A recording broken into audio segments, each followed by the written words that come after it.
Hello everyone, my name is Estella Hutchful. So I was born in the UK, in London, brought up in Ghana, and attended both Richards School and Wesley Girls High School. So yay to all those people who attended those schools. And then I went on to the US to go and do my first and second degrees. I am married actually to one of my primary school classmates from Richards. Hello everyone, my name is Estella and welcome to the Speak the Word Audiobook Club. So for the past few weeks we have been listening to the wonderful book by Michelle McKinney Hammond called The Last 10%. So we have met these wonderful characters and I'm joined here by some great people and we're going to get into our discussions. Hello, I'm Judith. Hi, I'm Obed. I'm Gift. All right. So I think in this chapter we are meeting Muriel, and she's a very interesting character. Oh, yes. She's what I would say, she's a boss lady. She doesn't take any prisoners. Hot nut. Yes, very, very hot nut. And so we find her in this chapter being almost set up. It's a matchmaking experience between her and an unlikely candidate. So, let me see. Can we listen to this chance meeting between her and this candidate at church? She tried talking to herself. Calm down, girl.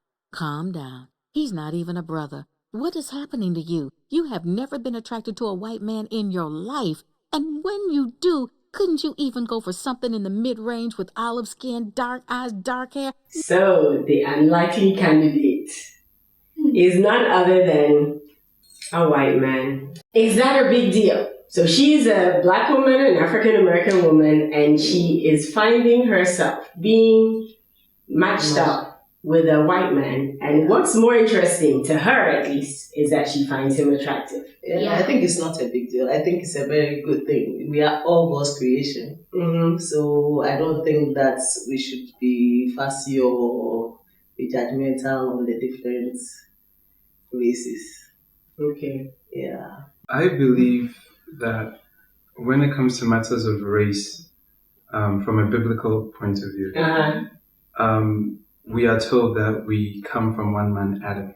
Mm-hmm. So the idea of race, that one is black and this and that different color, is perhaps a social construct that they've fed us with to believe in that, and it causes a lot of division. So I would say we are just a different shade. The Bible also says that there's no Jew, there's no Greek or anything. We are all one from a biblical point of view. From a biblical point of view. Yeah. Now, if we go to this, now there's the reality. That's the secular point of view. Yes, these things stand in our way when it comes to choosing and everything. They do stand in our way, but there's also a way to navigate around that. But as in her choice and her being attracted to him, it's better than it's okay. It's not having a partner at all. Okay, it's okay. But she's thinking about it a lot as you read the book and as you listen. She's really thinking like, oh my goodness, he's not a black man. So of course, it's a big deal. Like I said, the thought process is the lie that has been told to us, like about race. Exactly. And she couldn't believe in love at first sight. She couldn't believe that, his lips were so nice, he liked the blue colored eyes and all that. She couldn't believe it, but her body was reacting to it. She was already mesmerized. In a white man. So another thing that we find very interesting that Muriel was just in her mind as she met this new guy, Brad, was the order, if that's the right term, as to how life should be. There's this lullaby song that when you're younger, some people sing that they're like, oh, first comes marriage, then comes this, then this. I don't know. I can't even remember how it goes. But what are some of the ideas that you feel people are clinging to as to how life should look like? that you should meet somebody and then be friends for a long time, and then maybe introduce them to your parents. You know, it's not. Nobody's expecting that a friend is going to match you up. You know, people think that that can go wrong, but that actually does work as well. Okay. So in any way you meet your partner or your beloved or your friend, it's just God's way of doing things. One question that people usually ask couples or people who are together, partners, they ask, how did you guys meet? Because I think in that question alone, there's this assumption that it should be in a particular way. Oh, the train was leaving on the floor. They bumped inside books and then they picked it up. Sparks fly like love at first sight. No, that's not how it's always. It happens differently for different people.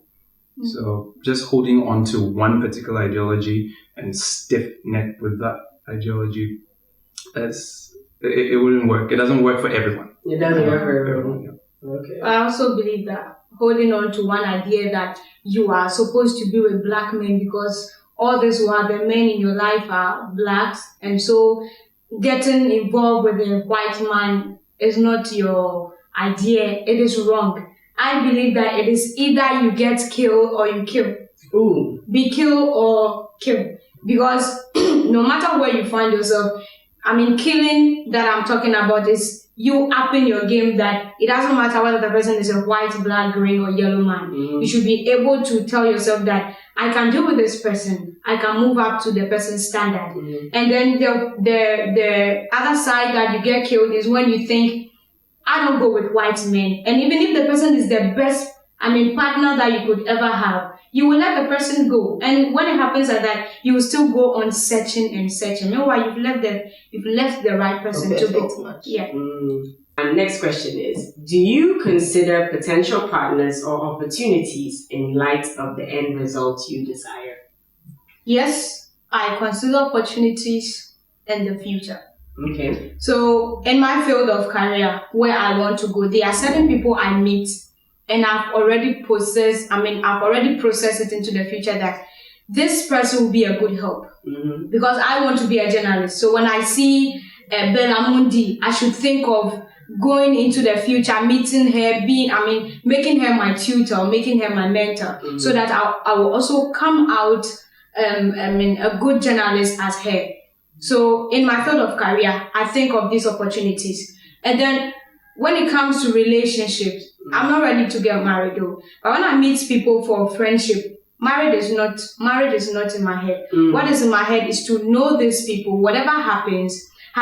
But I set boundaries so that it will not be like I have that idea or that mindset that I want to get into marriage with this person. So you then begin to live like a married woman. Even when the person hurts you, instead of you to open up and say, I don't like this, because you are thinking of marriage, you will pretend so that this person will like you. So I'm open to relationship. I don't care wherever it gets to. Yeah.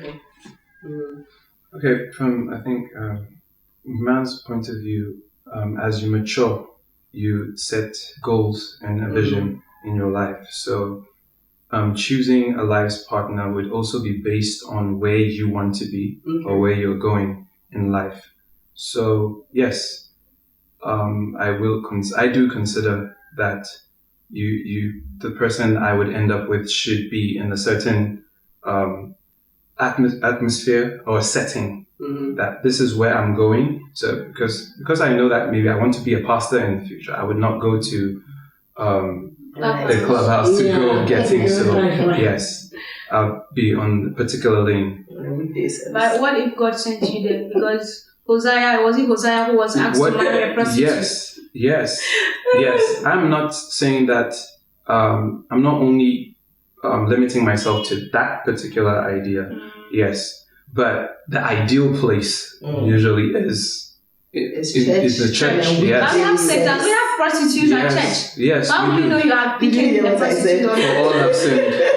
So And I fallen short of the For all have standard. You hear church on a weekday service. Because Sundays there's so many different people in church, so you can't there's choose. lots of people. But Yeah. I So think that is so true, and it reminds me of something that Mama G said. And wants and needs, right? We may want something, Yeah, but we know God knows what we need. that's correct. And so in everything we have to, again, remember to pray to Him for guidance. And then be open, because maybe the package may not come, the content may not be packaged the way we expect. Yes. As with Muriel. Yes. And I She also expected see- the package to be Black. a black guy. Yeah. And here it is, the package is different. Yeah. But it's still what God, I believe. Yeah. Well, we have to read to see. We have to listen to see. Yeah. Yeah, one way of thinking will direct you to what you actually want. Okay. Because I wanted a pastor. I wanted to marry a pastor. So my father was a pastor. Okay. So that's how I met my husband. I just saw him preaching and I thought, oh, that's nice. And then he was quiet. Oh. So I befriended him. But when it came to a proposal, he proposed eventually. So you went Yes. looking for the pastor. I didn't go looking. Wow. I just found him. I found him, but I didn't let him know. Oh, I wasn't looking at all. I just wanted to befriend a quiet brother. Okay. And then he turned out to think that, oh, because he was quiet, then he could really go with me because I do the talking. Okay. Yes, but it's not so now. He does a lot of talking now. So, yeah. But I knew you were the one who. I spotted him, but he didn't know that. And I made sure that I didn't tell him that I was thinking in that way at all. I just left him to find out and sort out all by himself. And before he proposed to me, he prayed for about 3 days. 3 days I didn't see him. And God told me that that's what he was praying about. So I knew. Okay. So when he came to me, I already knew, but I didn't tell him what he was going to say. He said, do I know what he's going to say? I said, I don't know. But I actually knew.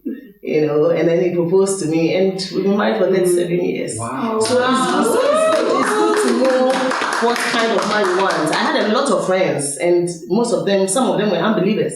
And I knew that I didn't want to be with a man like that. Although they were very nice, very friendly, tall, everything. But I knew that wasn't for me. That was not safe for me to have. Yeah. Alrighty. God can also do matchmaking. You can do matchmaking. It was 3 days praying, fasting. That's that's deep.